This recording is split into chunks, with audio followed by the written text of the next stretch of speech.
दोस्तों भाई मैं जानता हूं कि तुम भी इस समय इंडिया की जीत की खुशियां मना रहे होगे, जैसा कि भारत ने तीसरे ओडीआई मैच में साउथ अफ्रीका को हरा के 2-1 से सीरीज अपने नाम कर ली है। लेकिन इस वीडियो में मैं इस बारे में ज्यादा बात नहीं करने वाला हूं कि कल के मैच में क्या हुआ, किसने कितना स्कोर बनाया, ये सब तो तुम जानते ही होगे। मैं बस तुम्हारा जो ध्यान है एक तरफ केंद्रित करना चाहता हूं, जो इस समय भारत की जीत की वजह से तुम्हारा ध्यान उस चीज से गायब हो चुका होगा। थोड़ा सा एक आध महीने पीछे जाते हैं, 1-2 महीना पीछे जाते हैं। याद है ना क्या सिनेरियो चल रहा था भारत वर्सेस ऑस्ट्रेलिया की ओडीआई सीरीज से पहले, जब लंबे वक्त से विराट कोहली और रोहित शर्मा क्रिकेट से नॉन एक्टिव चल रहे थे, टेस्ट क्रिकेट से दोनों ही प्लेयर्स रिटायर हो चुके थे, तो चारों तरफ पता नहीं कहां से यह हवा चलने लगी थी कि अब शायद जल्द ही इंटरनेशनल क्रिकेट से भी हमें रोहित शर्मा और विराट कोहली का रिटायरमेंट होते हुए देखने को मिल सकता है। एक अलग ही माहौल ऐसा क्रिएट कर दिया गया था बाजार में कि लोगों ने यह एक्सेप्ट कर लिया था कि जल्द ही ऐसा होने वाला है कि अगली एकाध ओडीआई सीरीज के बाद विराट कोहली और रोहित शर्मा जो हैं वो पिक्चर से पूरे तरीके से गायब हो जाएंगे।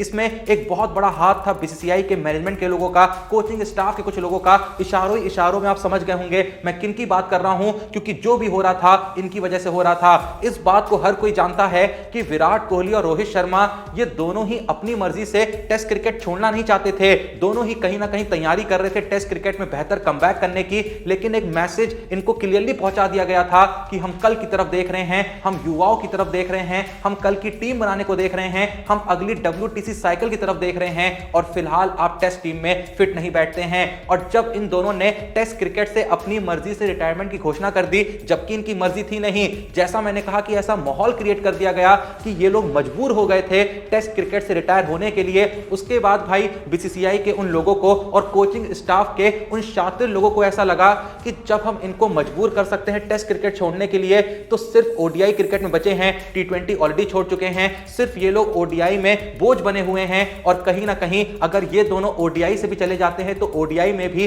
2027 वर्ल्ड कप को मद्देनजर रखते हुए हम कल की टीम तैयार कर सकते हैं, युवाओं की टीम तैयार कर सकते हैं, लेकिन ओडीआई से यूं ही बाहर नहीं कर सकते थे। टेस्ट में कहीं ना कहीं इनके पास रीजन था कि चलो फॉर्म थोड़ा सा खराब चल रहा था, तो थोड़ा सा लोगों को भी समझ में आ रहा था कि क्यों इनको फोर्स करा गया है। पर ओडीआई में किसी ने भी कुछ बेकार नहीं करा था। फिर धीरे धीरे कैसे माहौल क्रिएट करा गया, याद है, चारों तरफ से ऐसा पर्यावरण बना दिया गया कि भाई लोगों को अपने आप इस बात पे शक होने लगे कि अब जब टेस्ट क्रिकेट छोड़ दिया है, T20 क्रिकेट छोड़ दिया है, तो ये लोग अब क्रिकेट में इतना एक्टिव नहीं है। इसका मतलब अब जब बीच बीच में इतना ज्यादा नॉन एक्टिव होने के बाद ये लोग ओडीआई क्रिकेट भी खेलेंगे तो कुछ खास होगा नहीं। अचानक से भाई इतना बड़ा फैसला लिया गया था कि रोहित शर्मा से कप्तानी छीन ली गई थी। विराट कोहली को लेकर ऐसी बातें होने लगी थी कि अब भाई ये भले ही रहा होगा बहुत बड़ा किंग ऑफ क्रिकेट, लेकिन अब भाई इसकी भी उम्र हो रही है, पता नहीं 2027 ओडीआई वर्ल्ड कप तक चलेगा भी या नहीं चलेगा। ये तो लंदन में जाके बस चुका है, वहां जाके ये क्रिकेट क्या ही खेलता होगा। हर बार 2-3 महीने के गैप के बाद जब ओडीआई क्रिकेट में आएगा भी तो क्या ही उखाड़ लेगा। और इस समय ओडीआई क्रिकेट में इतना इंटरेस्ट भी किसी को नहीं है, तो अचानक से इनको अगर ओडीआई टीम से भी बाहर कर देंगे तो ये जो बोझ हमारी टीम पर बने हुए हैं दोनों, इनसे भैया हमको छुटकारा मिल जाएगा। भाई जबरदस्ती बिना किसी वजह से रोहित शर्मा से कप्तानी छीनी गई, और आज तक भाई किसी को इस सवाल का जवाब मिल ही नहीं पाया है कि रोहित शर्मा से गलती क्या हुई थी। वो बंदा अपनी पिछली टूर्नामेंट में चैंपियंस ट्रॉफी का विजेता भारत को बना के आया था, और कहीं ना कहीं उसका पूरा ध्यान केंद्रित था भारत को अपनी कप्तानी में 2027 ओडीआई वर्ल्ड कप जिताने पे। लेकिन अचानक से फैसला लिया जाता है, रातों रात रोहित शर्मा को कैप्टनसी से हटा दिया जाता है, और विराट कोहली को भी टारगेट करा जाने लगता है ओडीआई टीम से बाहर करने के लिए। उसके बाद सबसे ज्यादा यहां पर सोचने वाली बात यह है कि भाई जब इतना बड़ा फैसला लिया गया था, अचानक से रोहित शर्मा को कप्तानी से हटा दिया गया था, जबकि उसने ना ही कुछ बैटिंग में खराब करा था ओडीआई में, ना ही कप्तानी में कुछ खराब करा था। भाई वो चैंपियंस ट्रॉफी जिता के आ रखा था, वो भाई पूरा मन बना के बैठा था, पूरी प्लानिंग कर रहा था कि कैसे भाई 2027 वर्ल्ड कप मुझको अपनी कप्तानी के अंडर जीतना है।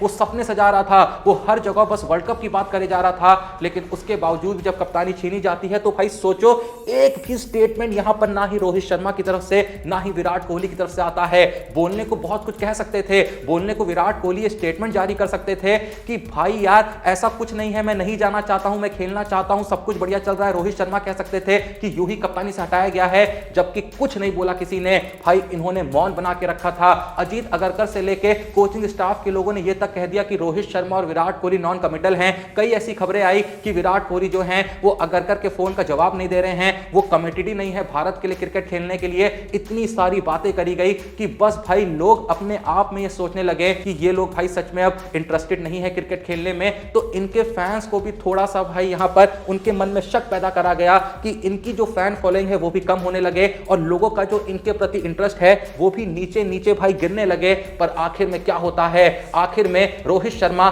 सबसे बड़ा फैसला लेते हैं अपनी फिटनेस पे काम करने का, और उसके बाद जब वो ऑस्ट्रेलिया के खिलाफ होने वाली सीरीज में कमबैक करते हैं, ऐसा कमबैक करते हैं कि उस सीरीज में प्लेयर ऑफ द सीरीज बन के आते हैं और बता देते हैं कि आज भी भाई मैं ओडीआई टीम का कितना बड़ा प्लेयर हूं, तुम मुझे कप्तानी से हटा सकते हो लेकिन तुम मुझे बल्लेबाजी में चैलेंज नहीं कर सकते, तुम ये नहीं कह सकते कि ओडीआई क्रिकेट में रोहित शर्मा खत्म हो गया है। अब रोहित शर्मा ने तो पिछली ऑस्ट्रेलिया सीरीज में खुद को प्रूव कर दिया था, कहीं ना कहीं इशारों में ये मैसेज दे दिया था कि भाई मैं तो वर्ल्ड कप खेल के रहूंगा, जिसको जो करना है कर लो, चाहे जितनी बातें करनी है कर लो, कि भाई 2027 ओडीआई वर्ल्ड कप तक मैं 40 का हो जाऊंगा, 41 का हो जाऊंगा, भाई घंटा फर्क नहीं पड़ता है, मैं अपनी फिटनेस पे काम करके आ चुका हूं, तुमने मुझसे कप्तानी छीन ली, लेकिन अब हिम्मत है तो मुझसे मेरी ओडीआई टीम में जो जगह है वो छीन के दिखाओ। और ऑस्ट्रेलिया सीरीज में जब एक के बाद विराट कोहली के 0 के स्कोर्स आए थे, लगातार 2 डक्स विराट कोहली ने बना दिए थे, तब तो भाई ऐसा माहौल क्रिएट कर दिया गया था कि अगर गलती से तीसरे ओडीआई मैच में भी विराट कोहली का बल्ला नहीं चलता ना,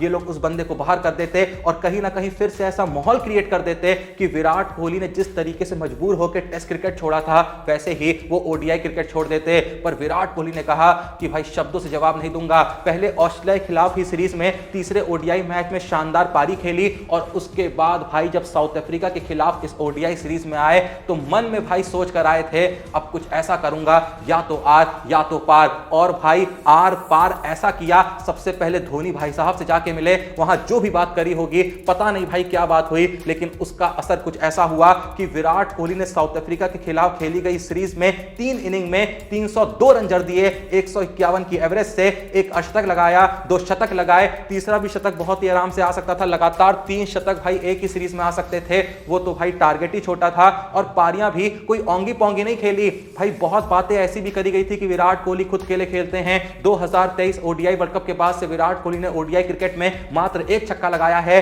लेकिन इस बार जो 3 पारियां आई भाई वहां पर बंदे ने रन्स तो बनाए ही बनाए, लेकिन साथ में यह भी प्रूव करा कि भाई मैं अब भी हिटिंग भी कर सकता हूं, मैं अब भी मैचेस फिनिश कर सकता हूं, मैं अब भी टीम को अकेले दम पे जिता सकता हूं। आप स्कोर्स देखो इस सीरीज में, 120 बॉल पे 135 रन, 93 बॉल पे 102 रन, 45 पे 65 नॉट आउट, भाई हर इनिंग 100, 110, 115 की स्ट्राइक रेट के साथ आई। तो विराट कोहली और रोहित शर्मा इन दोनों ने तब तो भाई चुप्पी बना के रखी थी जब लोग इन पर लगातार भाई खंजर भोंक रहे थे, लोग लगातार इन पर सवाल खड़े कर रहे थे, क्योंकि इनको पता था कि शब्दों से जवाब देंगे तो लोगों को समझ में नहीं आएगा, असली जवाब देने का मजा तभी आएगा जब हमारा बल्ला बोलेगा। जहां ऑस्ट्रेलिया के खिलाफ खेली गई सीरीज में रोहित शर्मा बन के आए थे मैन ऑफ द सीरीज, वहीं विराट कोहली साउथ अफ्रीका के खिलाफ खेली गई सीरीज में प्लेयर ऑफ द सीरीज बन के आए, और दोनों ने भाई एक ही बार में पूरी दुनिया को स्टेटमेंट दे दिया कि चाहे जितने षड्यंत्र रचने हैं रच लो, लेकिन आज भी ओडीआई क्रिकेट के अंदर हमसे बड़ा मैच विनर इंडियन टीम में पैदा नहीं हुआ है, ना ही पैदा हुआ था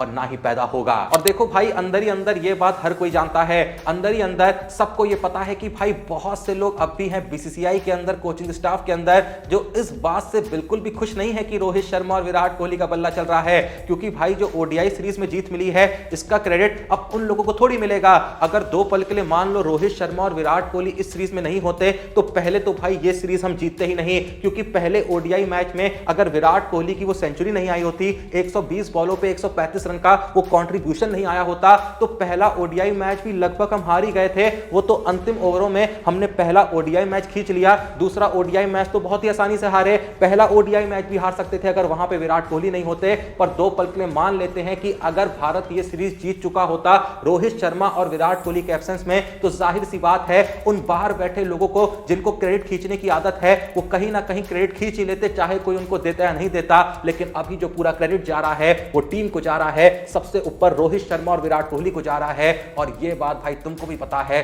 बहुत लोगों को पसंद नहीं आ रही, क्योंकि भाई किसने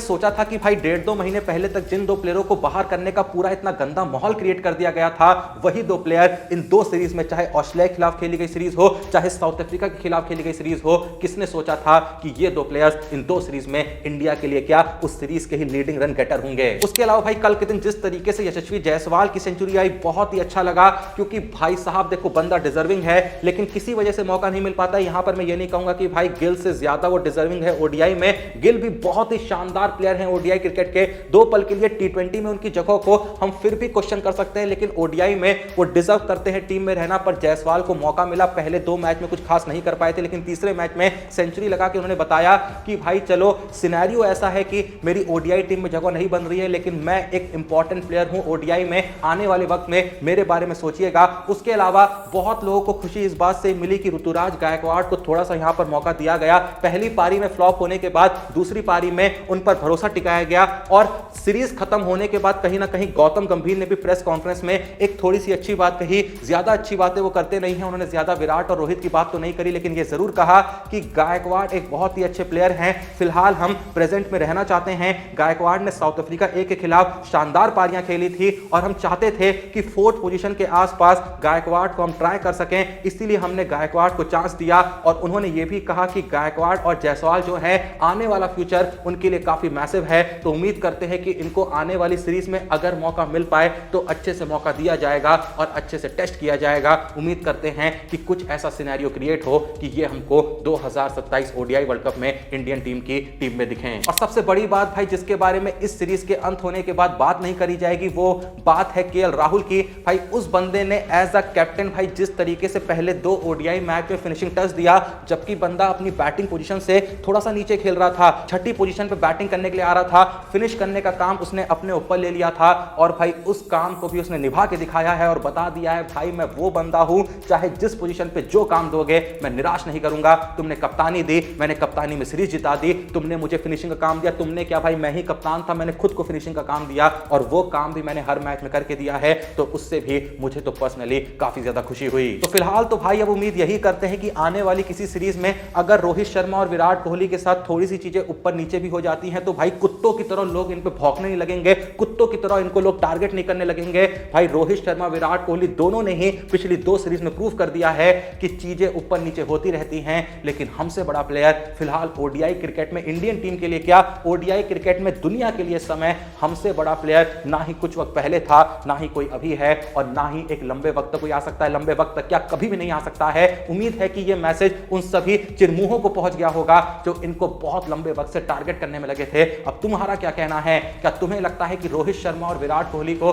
2027 का ओडीआई वर्ल्ड कप खेलने से किसी का बाप भी रोक सकता है? जो भी इस पर तुम्हारा ऑनेस्ट ओपिनियन है कमेंट सेक्शन में बता दो। बाकी रोहित शर्मा ने कल के दिन 20,000 अपने इंटरनेशनल रन भी पूरे करे और एक मोहर लगा दी अपने लेजेंडरी प्लेयर होने पे। बाकी जैसा मैंने कहा, तुम्हारा इस बारे में क्या सोचना है कि क्या रोहित शर्मा और विराट कोहली को 2027 ओडीआई वर्ल्ड कप खेलने से कोई माइका लाल रोक सकता है? जो भी तुम सोचते हो कमेंट सेक्शन में बता दो। वीडियो को लाइक करो, चैनल को सब्सक्राइब करो। मिलते हैं नेक्स्ट वीडियो में, तब तक के लिए जय हिंद, धन्यवाद।